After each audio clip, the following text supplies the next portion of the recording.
Wilfred de Sainte-Sophie d'Halifax. Fouille-moi pourquoi Halifax, c'est dans une ville au Québec. Il y a une histoire. C'est sûr qu'il y a une histoire. On la connaît pas. Wilfred la connaît peut-être. Wilfred. Je m'apprête à louer un espace commercial dans un centre d'achat. Je me suis informée auprès du locataire précédent qui m'a précisé que son loyer mensuel était de 2000 $ alors qu'on me demande 3000 pour le même local.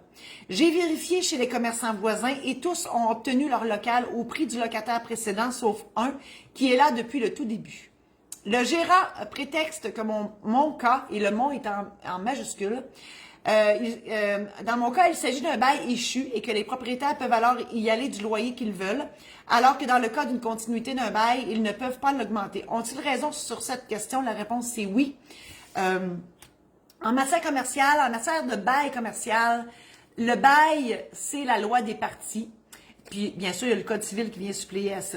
Mais, entre autres, on ne peut pas mettre fin à un bail commercial tant et aussi longtemps que le bail est là. Même, tu sais, comme la régie du logement pour des logements, on donne un avis, puis finalement, on peut mettre fin à ça. Un bail commercial, ça dure pour jusqu'à la date d'expiration qui est inscrite dans le bail. Et le loyer, c'est un nouveau bail. Le propriétaire du centre d'achat a le droit de dire que dorénavant, ben, mes loyers partent à 3000 $ et c'est à prendre ou à laisser. Donc, c'est sûr que Wilfred, c'est à vous à prendre la décision si vous le prenez ou pas. Voilà. Je vous invite à aller visiter mon site internet. J'ai hâte qu'il change. Là. Il est sur le point, mais c'est pas encore prêt. Là. Puis tu sais, là, je suis impatiente, mais ça s'en vient. Marie-Josée-Saint-Laurent.com pour tous les programmes en ligne, que ce soit pour faire votre testament, faire votre mandat d'inaptitude. Je dis faire, mais c'est pour préparer, pour vous préparer dans le but de faire votre testament, mandat d'inaptitude et l'aide médicale à mourir. Préparez votre mariage. Si vous êtes liquidateur d'une succession, il y a un programme en ligne qui peut vous accompagner là-dedans. Il y a aussi la trousse Protège-toi pour acheter votre première maison. Il y a une foule d'informations dans ça. Sur mon site internet de la Maison d'édition Saint-Laurent, il y a, c'est maisondéditionsaintlaurent.com, il y a les aides mémoire. Donc, si vous ne voulez pas avoir le programme en ligne, mais vous voulez avoir quand même l'outil d'aide mémoire, ils sont disponibles aussi. Martine est tout en train de vous mettre les liens.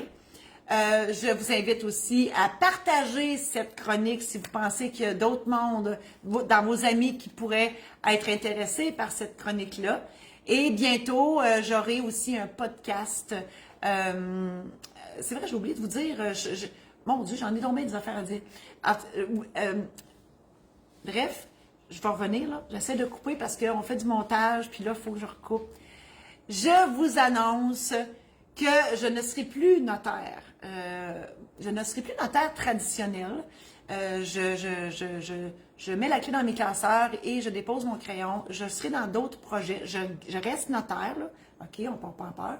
Je reste notaire, je garde mon titre, mais je ne ferai plus de contrat de notaire à partir du 27 août. Mais vous allez me voir encore, inquiétez-vous pas. Voilà. Alors, merci infiniment d'avoir été là et on se revoit bientôt.